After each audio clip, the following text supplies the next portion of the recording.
இன்னைக்குங்க உங்க டைம் சூப்பரா இருக்குது. நாலு அருமையான நாளுங்க இன்னைக்கு உங்களுக்கு. எப்படி சொல்றீங்க அப்படின்னு நீங்க கேட்கலாம். அதுக்கு முன்னால நான் ஒரு செய்திய உங்ககிட்ட சொல்லியே ஆகணும்.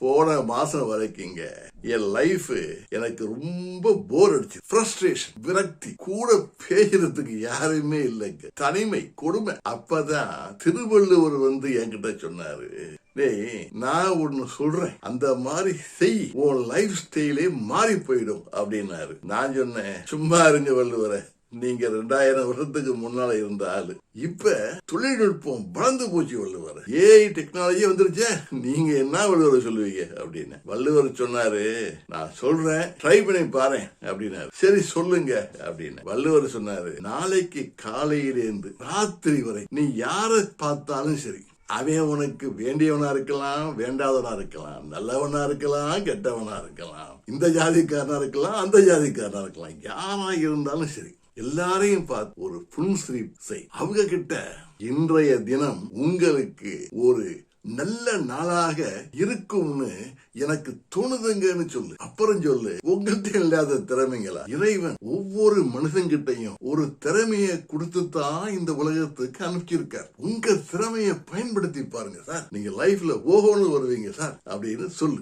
நீ சொல்றது பாதி பேருக்கு புரியும், பாதி பேருக்கு புரியாது. அதை பத்தி எல்லாம் கவலைப்பட. ஆனா அவங்க எல்லாருக்கும் ஓ மேல ஒரு நம்பிக்கை வந்து, ஒரு சாஃப்ட் கார்டர் வந்துடும். நல்லா தானே சொல்றாரு அப்படிங்கிற ஃபீல் வந்துடும். அப்படிப்பட்ட நேர்மறை அதிர்வலைகளை நீ அவர்கள் மனதிலே ஏற்படு, பாசிட்டிவ் வைப்ரேஷன். நீ அப்படி செய்யும் போதெல்லாம் ஓ மனசுலயும் ஒரு ஊக்கம் வரும், உனக்கும் ஒரு தன்னம்பிக்கை வந்துடும். அப்புறம் பாத்தீங்கன்னா எப்ப பார்த்தாலும் 4 பேரு கூட பேச வந்துருவாங்க, நீயும் கலகலப்பா பேச ஆரம்பிச்சிருவ, உன் லைஃப் ஸ்டைலே மாறி போயிடும். ட்ரை பண்ணி பாரு அப்படின்னா. திருவள்ளுவர் சொன்ன மாதிரி ட்ரை பண்ணி பார்த்தா சார், சூப்பரா ஒர்க் அவுட் ஆச்சுங்க. இப்ப பாருங்க, ரொம்ப ஹாப்பியா இருக்கு, எல்லாருக்கிட்டையும் ஜாலியா பேசிட்டு இருக்கு, எப்பவுமே என்னை சுத்தி ஒரு கூட்டம் இருக்குதுங்க.